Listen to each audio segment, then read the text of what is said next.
Ich heiße Maren und studiere den Windenergie-Master an der DTU. Windenergie als Ingenieursdisziplin ist sehr interessant, da verschiedene Fachrichtungen zusammenspielen.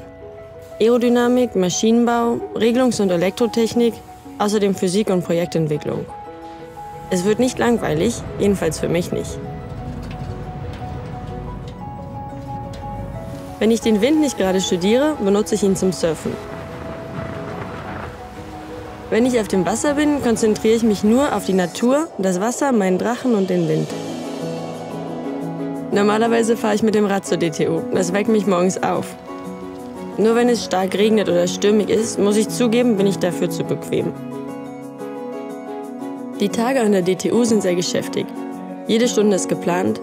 Hausaufgaben, Termine für Abgaben und Klausuren, Veranstaltungen und spontane Ingenieursideen fasse ich in meinem altmodischen Kalender zusammen. Manchmal kann es auch spät werden, aber man ist immer mit Freunden zusammen, sodass die härtesten Abgaben sogar Spaß machen können. Der Wind an sich fasziniert mich. Er ist einfach da und erscheint in so vielen verschiedenen Formen. Mal kann er die angenehme Sommerbrise sein, die dich an einem heißen Tag abkühlt. Mal der Herbstwind, der deinen Drachen steigen lässt. Oder der schneidende Winterwind, der stechende Kälte bringt. Manchmal lässt er dich frieren, manchmal freust du dich über ihn. Aber man kann ihn immer benutzen, um unsere Gesellschaft mit Energie zu versorgen. Die dänische Art und Weise zu studieren ist recht anders als in meinem Bachelor. Man steht im engen Kontakt mit seinen Professoren und erhält viel Unterstützung von ihnen.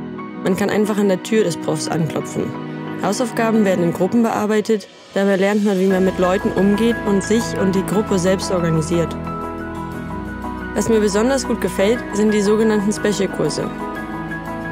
Die Natur gibt mir die Möglichkeit, mich zu entspannen und zu atmen. Sie ist eine fantastische Sache, auf die wir gut Acht geben müssen.